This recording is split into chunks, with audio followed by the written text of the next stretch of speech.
Honda's electric vehicle ambitions in China haven't exactly gone according to plan. The EVs it co-developed with Dongfeng have struggled to gain the kind of traction the company was hoping for, and yet rather than quietly stepping back, Honda is doubling down in a way that few people saw coming.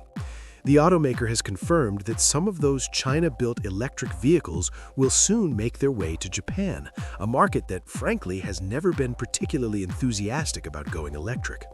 And to make things even more interesting, one of those imports is coming back with a name that longtime Honda fans will recognize immediately.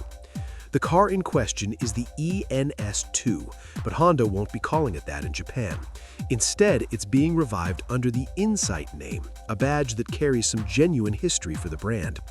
The original Insight was Honda's first mass-produced hybrid, a car that helped define what Honda stood for in an era when fuel efficiency was just starting to become a real cultural conversation.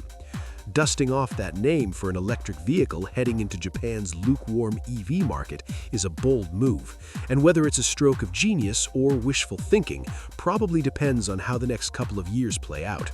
Because here's the thing about Japan and electric cars, the relationship has been complicated and it still is. Despite the rest of the world gradually warming up to battery-powered vehicles, Japan has been moving at its own pace. EVs currently account for less than 2% of new car sales in the country, which is a striking number when you consider how technologically advanced Japan is supposed to be. A large chunk of what does sell in that small slice of the market is made up of compact electric minicars, things like the Honda N1e and the N-Van E, vehicles that are practical, affordable, and perfectly suited to Japan's dense urban landscape. Bringing in a mid-size electric liftback from China is a very different proposition. Honda has only officially confirmed the Insight badged model for the Japanese market so far, but reporting from Nikkei Asia suggests the ambitions go beyond just one vehicle.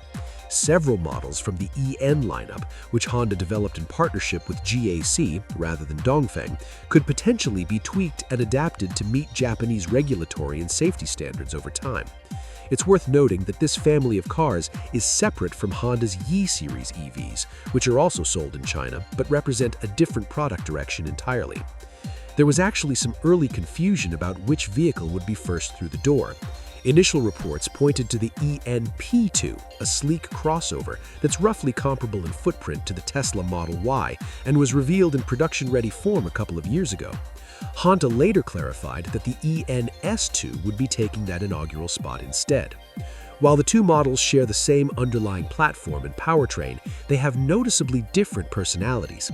The ENP2 sits a bit taller and has more of a traditional SUV stance, whereas the ENS2 rides lower and carries itself more like a sporty sedan that's been given a bit of extra height. It's the kind of shape that tends to appeal to drivers who want something that feels a little more planted and dynamic without fully committing to a crossover. That shared platform is Honda's EN Architecture F, and it's genuinely competitive on paper.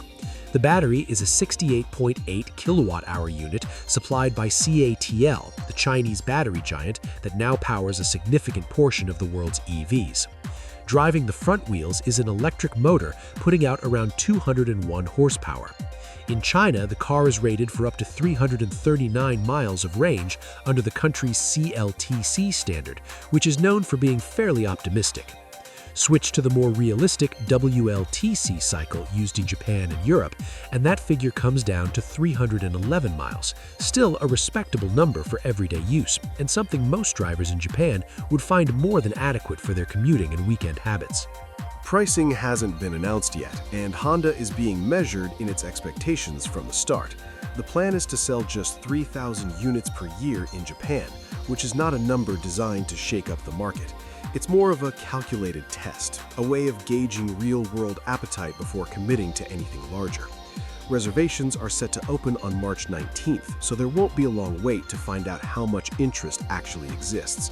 Those 3,000 spots could fill up quickly, or they might trickle in slowly, and either outcome will tell Honda something important about its path forward. From a design standpoint, the Japanese specification model has been given a few touches that help it feel premium and considered rather than just transplanted. The front end features LED headlights paired with an illuminated Honda badge, which gives the car a distinctive presence at night, and the back gets matching LED taillights that keep the look cohesive. Flush door handles give the sides of the car a clean, uninterrupted profile, and the standard 18-inch wheels feel appropriately sized for a car trying to balance style with everyday comfort.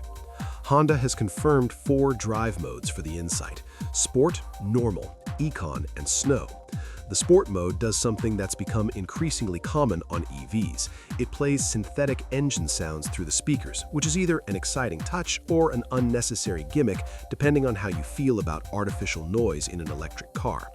Honda's Agile Handling Assist system is also included, which works with the braking system to improve how the car responds through corners, giving it a more composed and confidence-inspiring feel than the raw specs might suggest. Step inside and the cabin has a clear personality. The centerpiece of the dashboard is a large infotainment display that takes up most of the visual real estate in front of the driver and passenger, keeping the rest of the layout clean and uncluttered. A sunroof opens up the interior, and configurable ambient lighting lets drivers set the mood without much effort. The seats are covered in real leather, which feels like a meaningful detail rather than a cost-cutting compromise. Audio comes from a 12-speaker Bose system, which should deliver more than enough for most listeners.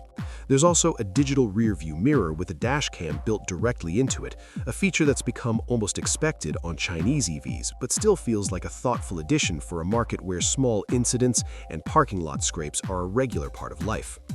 Some of the steering wheel controls and interior ergonomics will feel familiar to anyone who has spent time in other Honda models sold in Western markets, which helps the car feel less foreign than it might otherwise.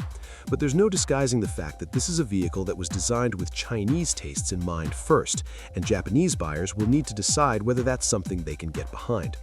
Given how slowly Japan has adopted EVs in general, Honda isn't pretending this will be a runaway success, but with the Insight name, a solid powertrain, and a modest sales target, it has given itself a reasonable shot at making something meaningful out of a market that has, so far, been reluctant to plug in.